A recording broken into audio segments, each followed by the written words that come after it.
அனைவருக்கும் வணக்கம்.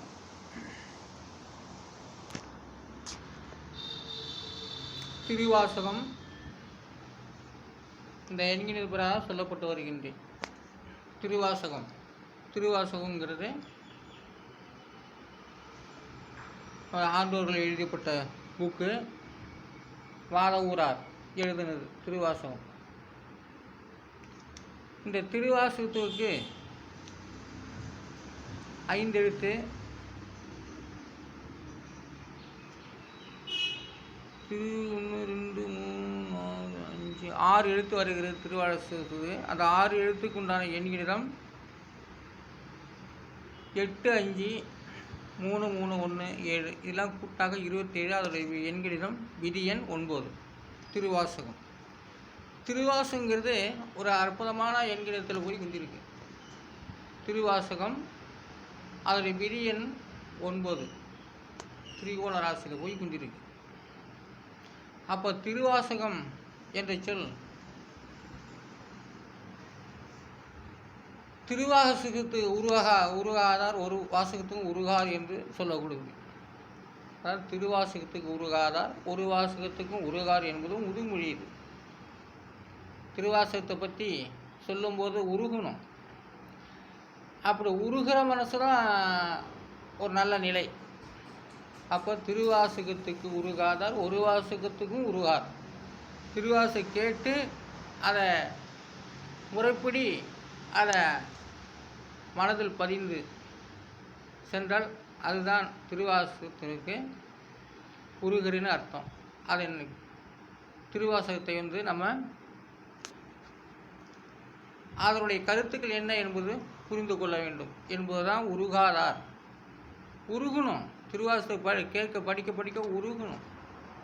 அதுதான் மேலே 4 சொற்கள், 2வது சொற்கள் 4, 3வது சொற்கள் 4, 4வது சொற்கள் 4 அப்படி இப்படி அரிசியிலிருந்து எழுதப்பட்டது. அதுதான் அரிசி என்று சொல்லப்படும். 3 வார்த்தைகள் இருக்கும். 4வது வரியில் 12 வார்த்தைகள் இருக்கும். அதுதான் பன்னிரு என்று சொல்லக்கூடியது. ஆனால் திருவாசகத்துக்கு உருகாத ஒரு வாசகம் உருகார் என்று சொல்ல வேண்டும். ஆனால் 7 வார்த்தைகள் கொண்டது. எழுசீர் கழி நெடிலெடின் என்று சொல்லக்கூடியது. அதுபோல் பன்னிரு சீருக்கு 6 சீர், 2வது வரிக்கு 6 சீர். இதுதான் பன்னிரு. அப்போ அது 4 வரிகள் இருக்குது. அதைத்தான் பன்னிரு என்று சொல்லக்கூடியது. ஆகையால் இன்று சந்திப்பு திருவாசகத்தினுடைய ஒரு அடிப்படை தான் நான் சொல்லியிருக்கிறேன். அதுக்கு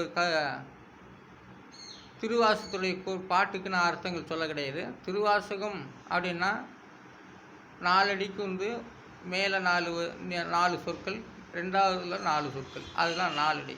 அரிசி இருந்தாக்கா 3 சொற்கள் கொண்டது. 2வது வரிக்கும் 3 சொற்கள், முதல் வரிக்கும் 3 சொற்கள், 3வது வரிக்கும் 3 சொற்கள், 4வது வரிக்கும் 4.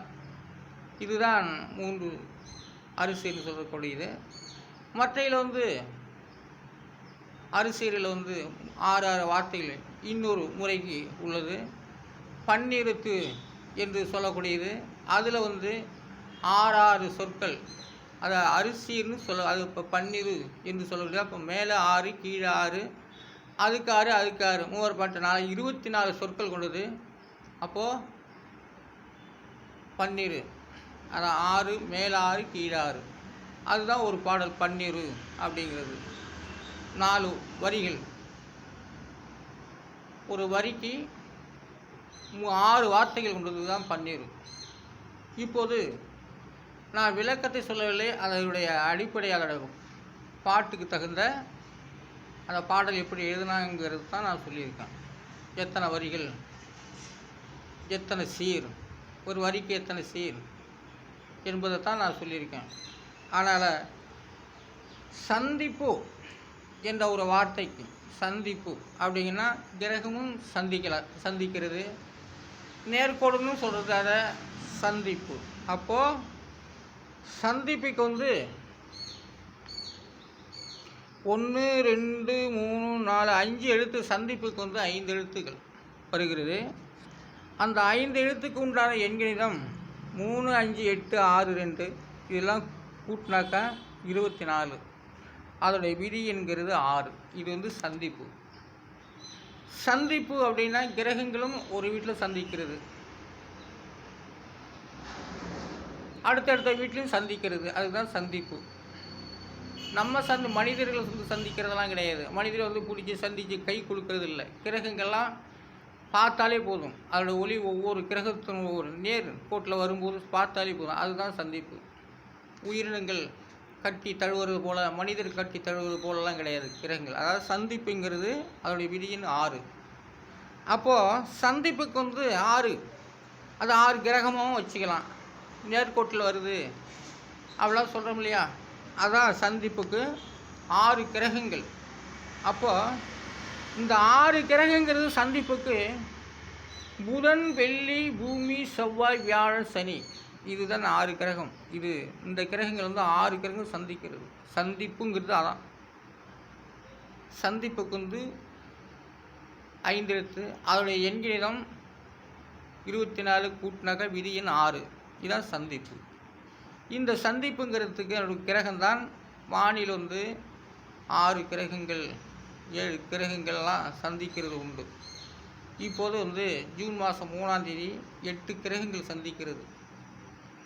அப்போ நான் சொல்கிறது வந்து வானில் வந்து புதன் வெள்ளி பூமி செவ்வாய் குரு சனி, இந்த 6 கிரகம் இதை எண்கணித்தால் சொல்லப்படுகிறது சந்திப்புங்கிறது.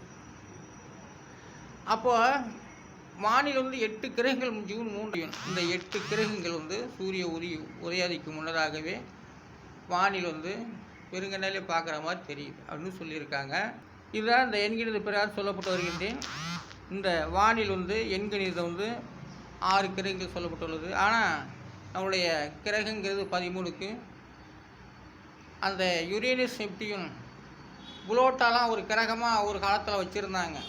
அதெல்லாம் கிரகம் இல்லைன்னு சொல்லிவிட்டாங்க. அப்புறம் அதில் யுரேனஸ் நெப்டியூன் தான் இப்போ வச்சுக்கிட்டு கொஞ்சம் விஞ்ஞானம் சொல்லப்பட்டு வருகிறது. சந்திரனை கூட கிரகம் சொல்ல கிடையாது, அது ஒரு துணைக்கோள் அப்படின்னு சொல்லிட்டாங்க.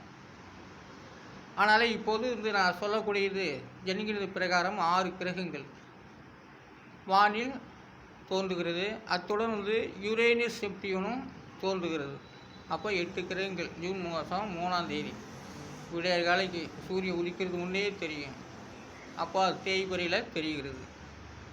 தேய்பிறையில் வந்து வானில் வந்து 6 கிரகங்கள் 8 கிரகங்கள் தெரிகிறது. புதன் வெள்ளி பூமி செவ்வாய் வியாழன் சனி யுரேனஸ் நெப்டியூன் இந்த 8 கிரகமும் வானில் தெரிகிறது. ஆனால் எண்கணித பிரகாரம் 6 கிரகம்தான் தெரிய வருகிறது. ஆகவே இந்த எண்கணிதம் தமிழ் ஜோதிடம் மிகவும் உண்மை தத்துவத்தை குறிப்பிடுகிறது. வழி அறிதல். அப்போ வந்து வழி அறிதல்ங்கிறது வள்ளுவர் வந்து ஒரு தலைப்பாக கொடுத்துருக்காரு, அதிகாரம் வழி அறிதல். வழி அறிதலுக்கு வந்து 6 எழுத்துக்கள் 5 5 2 9 7 1 இதெல்லாம் கூட்டாக்கா 29. அதனுடைய விதி என்கிறது 2. வழி அறிதல். வழி அறிதல் அதான் குடும்ப ஸ்தானத்தில் எல்லா வழியும் அறிதல்.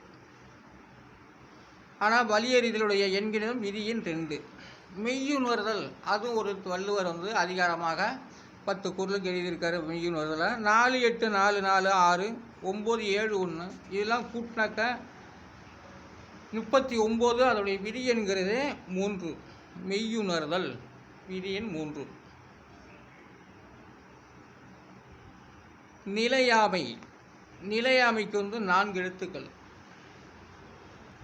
9 8 9 5 இதெல்லாம் கூட்டினாக்கா 31. அதோடைய விதி என்கிறது 4. அப்போது 4வது விதி எண்ணை நிலையாமை என்ற ஒரு சொல் 4வது விதி எண்ணை 4வது கிரகமாக பிடித்து வைத்திருக்கிறது. அந்த எண்கிணித 4வது கிரகம் உச்சாட்டமாகும் என்று சொல்லப்படுகிறது. இப்போது என்னுடைய யூடியூப்பில் நிறைய பேர் சர்ப்ரைஸ் கொடுப்பாங்க, 2 நாள் வச்சுருப்பாங்க, அப்புறம் அதை கேன்சல் பண்ணிட்டு போகிறது. என்னுடைய வீடியோவுக்கு எனக்கு வந்து சர்ப்ரைஸ் கொடுப்பாங்க. நேற்று கூட ஒருத்தர் கொடுத்துருந்தாரு, சர்ப்ரைஸ் பண்ணியிருந்தார். அவர் எதையோ பார்த்துட்டு டக்குன்னு அவர் கேன்சல் பண்ணிவிடுவார். அதுக்கு முன்னதாக ஒரு ஒரு 10 நாளைக்கு முன்கூட்டி சர்ப்ரைஸ் பண்ணியிருந்தார். 4-5 பேர் உடனே அது 2-3 நாள் வச்சுருந்தாங்க. அப்புறம் 4ஆம் நாள் 5ஆம் நாள் அந்த சர்ப்ரைஸ்லேருந்து விலகி கொண்டாங்க, நீக்கிட்டாங்க, கேன்சல் பண்ணிட்டு போயிட்டாங்க. இப்படி என்னுடைய வீடியோ காலில் நிறைய பேர் சர்ப்ரைஸ் கொடுக்குறது உண்டு. வருவாங்க, 2 நாள் இருப்பாங்க, 3 நாள் இருப்பாங்க. டக்குன்னு அவங்க தன்னுடைய சர்ப்ரைஸ்லேருந்து கேன்சல் பண்ணிட்டு நீக்கிட்டு போயிடுவாங்க. இதெல்லாம் என்னுடைய வீடியோக்களில் இருக்குது. அப்படி விருப்பம் உள்ளவர்கள், விரும்பாதவர்கள் ஏன் இந்த இதில் வந்து சர்ப்ரைஸ் கொடுக்குறாங்க? விருப்பம் இல்லாதவங்க அடிப்படியாக ஆரம்பத்துலேயே வந்து கேன்சல் பண்ணிட்டு போயிடணும், கொடுக்காமல் இருக்கணும். அதுதான் நல்லது. ஆனால் 2 நாள், 1 நாள், 4 நாள், 10 நாள் வச்சுருப்பாங்க. உடனே அதை வந்து கேன்சல் பண்ணிட்டு போயிடுவாங்க. அவங்க என்ன அதில் பார்ப்பாங்க, என்னோடய யூடியூப்பில் நான் என்ன பேசியிருக்கேன், சர்ப்ரைஸ் பண்ணுறதுல சர்ப்ரைஸ் பண்ணிட்டு அவங்க என்னென்ன நான் என்னென்ன சொல்லியிருக்கேன் அப்படிங்கிறத பார்க்குறாங்க. பார்த்துட்டு டக்குன்னு சரி ரைட்டு அப்படியா ரைட்டு அப்படின்ட்டு டக்குன்னு கேன்சல் பண்ணிட்டு போயிடுறாங்க. அதனால் என்னுடைய இதில் வந்து நிரந்தரமாகவே சர்ப்ரைஸ்காரவங்க இருப்பதில்லை. வருவாங்க போவாங்க, வருவாங்க போவாங்க, வரட்டும் போகட்டும். அதெல்லாம் ரொம்ப நான் இப்போ சந்தோஷப்படுறேன். நீ பார்க்குற பார்த்துட்டு உடனே கேன்சல் பண்ணிட்டு போ, அதெல்லாம் நல்லது தான். ஏன்னா யாருமே வந்து முழுசாக இருக்கிறதில்ல உலகத்தில். அதாவது தின்ன சொத்தை புடிங்கிட்டு போகிறது போல தான் அவங்களுடைய கதை. ஏன்னா மார்க்கில் வந்து வாத்தியார் போட்ட மார்க்கு போட்டது தான் அது, அதை மாற்ற முடியாது. ஆனால் இந்த யூடியூப்பில் வந்து சர்ப்ரைஸ் கொடுக்குறவங்க சர்ப்ரைஸ் கொடுப்பாங்க, டக்குன்னு மாற்றிட்டு போயிடுவாங்க, கேன்சல் பண்ணிட்டு போயிடுவாங்க. இதெல்லாம் என்னுடைய வீடியோக்களில் என்னுடைய யூடியூப்பில் எனக்கு சர்ப்ரைஸ் கொடுக்குறவங்க கொடுப்பாங்க, 2 நாள் இருப்பாங்க, 3 நாள் இருப்பாங்க, டக்குன்னு காலி பண்ணிட்டு கேன்சல் பண்ணிட்டு போயிடுவாங்க. ஆனால் லைக் கொடுக்குறீங்கன்னா அப்படி தான் சில பேர் இருக்காங்க. இப்போ தான் எல்லாம் லைக்கெலாம் வந்துக்கிட்டு இருக்கு. அதனால் இந்த என்கிற ஜோதிடம் வார்த்தை அடிப்படையில் நான் சொல்லி கொண்டு வருகின்றேன். வார்த்தை அடிப்படையில் அதனால் வர ஜூன் மாதம் 3ஆம் தேதி 8 கிரகங்கள் ஜூன் மாதம் 3ஆம் தேதி விடிய காலைக்குள்ளே தெரிய வருகிறது. அதில் என்கிறது பிரகாரம் 6 கிரகம்தான் நான் தெரியும் சொல்லி வைக்கின்றேன்.